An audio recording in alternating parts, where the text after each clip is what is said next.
आऊज़ुबिल्लाहि मिनश्शैतानिर्रजीम बिस्मिल्लाहिर्रहमानिर्रहीम वहुवल्लज़ी सख़्खरल बहरा लिताकुलू मिन्हु लहमन तरिया।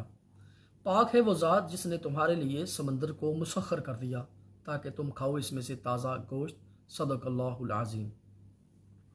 अस्सलामु अलैकुम वरहमतुल्लाहि वबरकातुहू। आप मेरा यूट्यूब चैनल देख रहे हैं बिलाल अंजुम मछली पकड़ने के राज। अल्हम्दुलिल्लाह मैं बिल्कुल ठीक ठाक हूँ और उम्मीद करता हूँ कि अल्लाह ताला के फजल करम से आप भी बिल्कुल ठीक ठाक और खैर वाफियत से होंगे। अल्लाह ताला से दुआ करता हूँ अल्लाह ताला आपकी माल में, आपकी जान में, आपकी औलाद में, आपकी सेहत में तंदरुस्ती अता फरमाए, तरक्कियाँ अता फरमाए। तो जी दोस्तों, आज का जो हमारा टॉपिक है, टॉपिक तो हमारा सिलसिलेवार चल रहा है पानी यानी मछली पकड़ने में बेस और बुनियाद। तो बेस और बुनियाद को मद्देनज़र रखते हुए ये हमारा तीसरा टॉपिक है। तो इसमें मैं आपको बताऊंगा कि मछली पकड़ने के लिए, जैसे कि हमारे उस्ताद मोहतरम जनाब सुजीत साहब चक्रवर्ती फ्राम इंडिया, वो कहते हैं कि सबसे जो बड़ा उस्ताद होता है वो पानी और मौसम होता है। चूँकि हमने ये दोनों चीज़ों को देख कर मद्देनज़र रख के हमने शिकार करना होता है। तो तब तक हमारा शिकार कामयाब नहीं होता जब तक हमने मछली की नफ्सियात को जांचना नहीं, परखना नहीं। मौजू शुरू करने से पहले थोड़ा सा मैं मछली की बेस और बुनियाद, मछली का जो पसंद का पानी है उसके लिए मैं आपको थोड़ी सी चंद बातें अर्ज करता चलूँ कि आपने मछलियों को गर्मी में पकड़ना है, सर्दियों में पकड़ना है, तो उस लिए मछली की जो नफ्सियात होती है ना, उसके बारे में आपको मालूमात होनी चाहिए। देखिए, आपने लाहौर से पेशावर जाना है या पेशावर से लाहौर, तो अगर आपका रुख सीधा नहीं होगा ना लाहौर की तरफ, आपकी गाड़ी का रुख नहीं होगा, तो आप कभी भी लाहौर नहीं पहुंच पाएंगे। आपने कराची की तरफ उसका रुख मोड़ दिया तो आप कैसे पहुंचेंगे? आपने नमाज पढ़नी है तो नमाज के लिए आपका जो किबला होगा ना, वो खाना काबा की तरफ उसका मुंह होगा। आपका जो रुख, किबला का मतलब रुख होता है, आपका रुख खाना काबा की तरफ होगा तो नमाज कबूल भी होगी और लोग भी आखेंगे इसकी नमाज ठीक है। अगर आपका रुख ही टेढ़ा होगा, काबा की तरफ नहीं होगा, तो फिर आपकी वो नमाज, वो इबादत जो है ना, वो ज़ाया हो जाएगी। तो कहने का मकसद ये है कि मछली पकड़ने के लिए आपका जो किबला है ना, वो दुरुस्त होना चाहिए, यानी बेस और बुनियाद। जब आपकी बेस और बुनियाद ही दुरुस्त नहीं है, दुनिया का कोई भी कारोबार है ना, वो बेस और बुनियाद पर चलता है। तो इसलिए मैं आपको बार बार कहता हूँ, मेरी वीडियो देखें, इसमें बेस और बुनियाद सीखें। ये न्यू एंगलर के लिए ये बहुत ज़्यादा अच्छी अपॉर्चुनिटी है कि मेरे चैनल पर विजिट करें और देखें। इंशाल्लाह जब आप इस चीज़ को देखेंगे ना, तो आपके शिकार में खुद बुद निखार आएगा। लोगों में बैठकर आप फख्र महसूस करेंगे कि मैं भी कुछ हूँ और मुझे भी इंशाल्लाह कुछ लगेगा। इंशाल्लाह चलते हैं अपनी वीडियो की तरफ। तो इसके लिए मछली की जो नफ्सियात है ना, वो हमें जानना बहुत ज़रूरी है। गर्मियों में चूँकि बहुत ज़्यादा रोहू और मराक का शिकार होता है, डाई भी लगती है, तकरीबन सारी नस्लें लगती हैं गर्मियों में। तो इसके लिए हमने क्या करना है, आपने सबसे पहले गर्मियों में फ्रेश वाटर ढूंढना है, यानी चलता हुआ पानी। तो चलते हुए पानी में जो रोहू और मराक की जो नफ्सियात है ना, वो है मैक्सिमम 6 से 8 फीट की गहराई। इसमें आपको बहुत ज़्यादा तादाद में वो लगेंगे। इसमें डाई भी आ जाती है। गुलफाम के लिए थोड़ा सा गहराई वाला पानी, चूँकि वो बॉटम फीडर है तो वो गहरे पानी को ज़्यादा पसंद करता है। कैतला यानी कि थैल और गुलफाम ये गहरे पानी को पसंद करता है। ग्रास के बारे में जो मालूमात है मेरे पास, साइंस कहती है कि उसका जो आइडियल पानी है, यानी रोहू और मराक का जो आइडियल पानी है, वो है 6 से 8 फुट की गहराई फ्रेश वाटर गर्मियों में। और ग्रास का जो पसंदीदा लेवल है ना पानी का, वो है 11 फुट। 11 फुट की गहराई में गर्मियों में आपको ग्रास भी लगने के बहुत ज़्यादा 100% चांस होंगे। इससे कम आपने पानी नहीं लेना, ना इससे ज़्यादा पानी लेना है। हमारा जो ये सारों की नहर है ना, सारों की नहर ये जब चना के साथ ऐसे चना के साथ टक्कर मारती है ना, तो यहाँ एक पॉइंट बनता है। उस गांव का नाम है गुलामे का कोट। तो वहाँ के ये ग्रास बड़े मशहूर हैं। एक हमारे शादी वाले के एक दोस्त हैं, तो उन्होंने मैक्सिमम 35 kg 700 ग्राम का ग्रास पकड़ा था। तो 8 kg 10 kg 12 kg ये अमूमन उधर लगते हैं। तो पानी की गहराई कितनी है? 11 फुट 12 फुट इतनी गहराई है। तो कहने का मकसद है आपने पानी चूज़ करना है 11 फुट। तो गर्मियों में आपने 12 फुट का भी चूज़ कर लेना है गुलफाम और थैर के लिए, लेकिन फ्रेश वाटर में ये सब चीज़ें लगेंगी इंशाल्लाह। अच्छा जी, ये हो गया रोहू और मरा के लिए गर्मियों में, यानी सारी स्पेसीज के लिए जितनी भी मछलियाँ ये फ्रेश वाटर में आपको 6 फुट से लेकर 8 फुट 10 फुट 12 फुट के अंदर अंदर ये लग जाएंगे। अच्छा, अब गर्मियों में जो पानी खड़ा है, तो या आपने अगर तो रात का शिकार करना है, आप पिछले पर गए हैं, आपने चारा वगैरह मारना है, तो आप पानी जो ये इसी तरह का पानी चूज करेंगे। 6 फीट 8 फुट, ज़्यादा से ज़्यादा 10 फुट, बड़ी हद छलांग लगाएं तो 12 फीट की गहराई आपने देखनी है। गर्मियों में कोशिश करें 6 से 8 फुट या 10 फुट की गहराई चूज करें। पानी खड़ा हो, बिल्कुल खड़ा हो, और रात का शिकार करना हो, क्योंकि रात को ज़रा ठंड हो जाती है ना, तो पानी का टेम्परेचर भी ठीक हो जाता है, मछली के मिजाज के मुताबिक हो जाता है। अब दिन में आपने शिकार करना है और पानी खड़ा है। चलता पानी तो आपने रात को या दिन को आपने, मैंने आपको बता दिया। अब खड़ा पानी गर्मियों में पूरा दिन और रात खेलनी हो तो आपने 15 फुट की गहराई से कम नहीं खेलना। 15 फीट की गहराई से ऊपर जा सकते हैं, ज़्यादा से ज़्यादा 18 फीट, इसके ऊपर आप नहीं जा सकते, आपको मछली नहीं लगेगी। आपको मछली लगेगी पानी खड़ा है, मुकम्मल पानी गर्म है, आपने पिछले पैर चले गए हैं, तो आपने अगला दिन भी खेलना है, तो आपने मैक्सिमम 15 फीट से लेकर 18 फीट तक कोशिश करें 15 फीट की गहराई खेलें, तो इंशाल्लाह आपको बहुत ज़्यादा तादाद में सारी स्पेसीज इंशाल्लाह लगेंगी। अब चलते हैं सर्दियों में, जैसा कि ये मौसम चल रहा है, तो सर्दियों में आपने अगर फ्रेश वाटर देख लिया तो उसमें कानून वही होगा जो गर्मी वाला है, यानी 6 फुट 8 फुट 10 फुट, ज़्यादा से ज़्यादा 12 फुट। और अगर पानी खड़ा है, जैसे आजकल खड़ा है पानी, तो खड़े पानी में आपने जो चूज़ करना है ना, वो आपने मैक्सिमम खड़े पानी में सर्दियों में, अगर 10वां महीना है तो थोड़ी सी ठंड हो गई है, तो आपने 18 फीट, 11वें महीने में 18 से 15 से 15 फुट, 11वें महीने में 15 से 18 फुट। अब 11वें से 12वें में कन्वर्ट होने तक ये आपने 20 फुट तक, 18 से 20 फुट तक आपने गहराई देख लेनी है। गर्मी हो, सर्दी, रात हो, दिन हो, तो आपने यही पानी चूज करना है। अब दिसंबर का महीना है, तो दिसंबर में आपने जो पानी चूज करना है ना, वो आपने 20 फीट का नहीं लेना, आपने 28 फीट का पानी लेना है, 28 फीट से 40 फीट तक। इसके अंदर अंदर आप कोई भी पानी चूज कर सकते हैं। 40 फीट से ऊपर आपने पानी बिल्कुल नहीं लेना, आपको मछली नहीं लगेगी, लगेगा तो बहुत बड़ा दाना लगेगा, वरना नहीं लगेगी। ठीक है, ये कंसेप्ट आपने अपने जेहन में बिठा लेना है। अब चलते हैं अपने सेगमेंट की तरफ, पानी का ऑथेंटिक तरीका। अच्छा जी, 3 तरीके बताऊंगा आपको, और इन 3 तरीकों में एंड में आपको इंशाल्लाह मैं आपको एक सीक्रेट भी बताऊंगा सर्दियों के हवाले से, कि आपने गुलफाम को टारगेट करना हो तो कैसे करना है, गुलफाम को टारगेट करना है या थैल को टारगेट करना है तो कैसे करना है, ये एंड पे सीक्रेट रखते हैं। अच्छा जी, 3 तरीके। नंबर 1, झटका तरीका। झटके तरीके में हम क्या करते हैं, हम एक वेट लेते हैं, कुंडी लेती है, हम पानी पे फेंकते हैं, तो उनको गिनती के साथ गिन के 1 2 3 4 5 गिन के हम जो है ना, वो जितने भी उस्ताद हैं या जितने भी उनके शिगिर्द हैं, तो इसी तरह ही हिंद सिंध जहाँ भी ये शिकारी लोग रहते हैं, तो झटके तरीके से ऐसे ही करते हैं। तो झटका तरीका ऑथेंटिक तरीके से बताता हूँ कि झटका तरीका आपने करना था तो कैसे करना है। आप सबसे पूछेंगे ना, पाकिस्तान के जितने भी शिकारी हैं सबसे पूछेंगे, तो आपको बोलेंगे जी घड़ी की जो सुई होती है ना, तो इसके हिसाब से आपने सेकंड गिनने हैं, तो जितना सेकंड गिनेंगे वो 1 फुट होगा। लेकिन वो ये नहीं बताते कि वेट कौन सा लेना है। वेट के हिसाब से आपने गिनती गिननी है, और गिनती की जो दुरानिया होगा, गिनती की जो स्पीड होगी, वो किस वेट के हिसाब से होगी, वो मैं बिलाल अंजम आपको बताएगा। तो आप पकड़ लीजिए 3 नंबर वेट, आपने 3 नंबर वेट लेना है, और 3 नंबर वेट के हिसाब से आपने पानी पर थ्रो कर दिया। अब जो ही वो पानी पे टच करेगा ना, तो आपने गिनती गिननी है। गिनती की स्पीड क्या होनी चाहिए। अच्छा, ये मैंने जो 3 तरीके बताऊंगा ना, तो ये जो खासकर झटका तरीका है, ये मेरी अपनी रिसर्च है, मैंने इस पर रिसर्च की है कि 3 नंबर वेट के हिसाब से, 4 नंबर वेट के हिसाब से, 5 नंबर वेट के हिसाब से गिनती की स्पीड कितनी तेज़ होनी चाहिए। ये मेरा अपना नज़रिया है, मेरा अपना ख्याल है, मेरा अपना प्रैक्टिकल है, मैं दूसरों की बात नहीं करूँगा।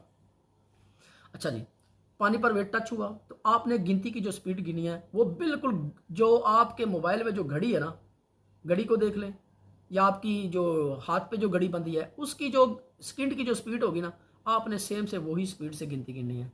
मसलन 3 नंबर वेट के साथ 1 2 3 4 5 6 7 8 9 10। आप बिल्कुल ये मेरी स्पीड जो है आप अपनी घड़ी से चेक भी कर सकते हैं, इंशाल्लाह सेम सेम होगी। तो ये हो गया सेकंड की जो रफ्तार है बोलने की, वो बिल्कुल घड़ी की सेकंडों के हिसाब से होनी चाहिए 3 नंबर वेट के साथ। अब 4 नंबर वेट की स्पीड जो होगी वो ये होगी 1 2 3 4 5 6 7 8 9 10, क्योंकि 4 नंबर का वेट 3 नंबर के वेट से ज़्यादा ग्राम में होता है, तो जाहिर है ज़्यादा ग्राम में होगा, वज़न ज़्यादा होगा तो पानी में तेज़ी से जाएगा। अब 5 नंबर, इससे भी थोड़ा सा फास्ट हमने बोलना है। 1 2 3 4 5 6 7 8 9 10, ये स्पीड है। तो इंशाल्लाह इसी स्पीड से आप गिनेंगे ना, तो इंशाल्लाह आपको ये तीनों जो है ना, वो ऑप्शन जो मैंने बताया इंशाल्लाह करेक्ट निकलेंगे। अब चलते हैं ऑथेंटिक तरीका। 50 फीट की गहराई है तो 50 फीट ही निकलेगी, ना 1 इंच कम ना 1 इंच ज़्यादा। तो उसके लिए हमें चाहिए एक बोतल जो नेस्ले की पानी वाली बोतल होती है ना, तो वो बोतल है। तो वो बोतल मेरे पास पड़ी है, अभी आपको दिखाता हूँ। ये है बोतल। अच्छा, करना क्या है, ये मैंने तरीका तकरीबन काफ़ी ग्रुपों में बताया हुआ है। तो उसमें एक चीज़ जो ना वो दोस्त हाईलाइट करते हैं कि आप जो खड़ा पानी है ना उसमें ये तरीका कामयाब है, तेज़ चलते पानी में ये तरीका ठीक नहीं है। तो फिर मैं आपको रिकमेंड करता हूँ तो आप खड़े पानी में ही ये तरीका इस्तेमाल करें। तो उसके लिए आपको चाहिए एक बोतल। अच्छा, बोतल ये है 1/2 लीटर बोतल। मैंने इसकी हवा निकाली हुई है मुकम्मल, इसको पंच किया। आपने इसका ढक्कन खोल के पाँव के नीचे रख के अच्छी तरीके से इसको दबा के इसकी हवा निकालनी, इसको प्रेस करना है। उसके बाद ढक्कन बंद कर देना है। तो ये है 1/2 लीटर बोतल। कोशिश करें आप इतनी बोतल लें, तकरीबन हाथ जितनी बोतल होती है, तो आप अपने पास वो हाथ जितनी बोतल लें। 1/2 लीटर नहीं लेनी, जिसका तकरीबन लेंथ एक हाथ यानी कि 7 इंच की वो बोतल या 6 इंच की वो बोतल हो, वो ले लें। वो ज़्यादा वर्किंग करेगी अच्छी तरीके। नहीं तो जैसे कि मैं कहता हूँ कि स्ट्रिंग की बोतल ले लें। स्ट्रिंग की बोतल के ऊपर आपने 28 पाउंड या 30 पाउंड की डोर लपेट लें, 200 मीटर, तो 5 नंबर वेट हो। तो आपने क्या करना है, सबसे पहले जो वेट होगा ना, अच्छा भंवर कली इसमें इस्तेमाल नहीं करनी है आपने बिल्कुल भंवर कली इस्तेमाल नहीं करनी। आपने जस्ट ना ही पांदे वाली डोर लेनी है, आपने जस्ट वही 30 पाउंड की जो डोर होगी ना वही लेनी है। वेट के सुराख से आपने डोर गुजार देनी है। उसके बाद वो जो डोर का सिरा होगा ना, आपने बोतल के ढक्कन के नीचे अच्छी तरह गिरा लगा देनी है। बस ये आपकी डोर तैयार होगी। अब आपने पानी पे थ्रो करना है। जब थ्रो करेंगे तो आपने इसको पकड़ के रखना है, डोर ढीली नहीं करनी, डोर देनी नहीं है, पकड़ के रखना है। जब वेट आपकी बोतल को ज़मीन की तह के साथ बिठा देगा तो आपने डोर अड्डे पे लगा देनी है। घर से निकलते वक्त आपने इंची टेप लेना है, जो टेलर मास्टर के पास होता है, वो इंची टेप आप अपनी जेब में रख लें। तो अब क्या करना है, अब जो अड्डा होगा ना, अड्डे पे आपने डोर लगाई है, और अड्डे के पीछे जो आपकी वो गोट है, फट्टी है, स्ट्रिंग की बोतल है जिस पर आपने वो डोर लपेटी हुई है, उसको खोल दें। अच्छा, ये तरीका अडॉप्ट करने से पहले आपने पानी में झटके तरीके से पहले चेक कर लिया। आपने झटके तरीके से देख लिया यहाँ पानी की गहराई है 10 फुट। अच्छा, अब आपने डोर फेंक के अड्डे पे लगा देनी है, यही वाली बोतल वाली। तो 10 फीट आपने जेन में रखना है कि मैंने 10 फुट की गहराई पहले नाप की हुई है।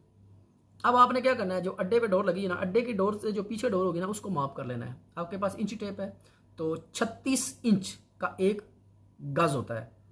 एक गज में 3 फुट होते हैं। आपने एक गज डोर नाप लेनी है, ऐसे डोर नाप के उसके बाद फिर आपने दूसरा गज नापना है 2 गज, फिर आपने तीसरा गज नाप लेना है।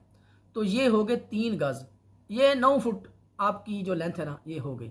अब आपने ये जो 9 फुट पे आया ना, इसको आपने पकड़ के रखना है और अड्डे से डोर निकाल के छोड़ देनी है।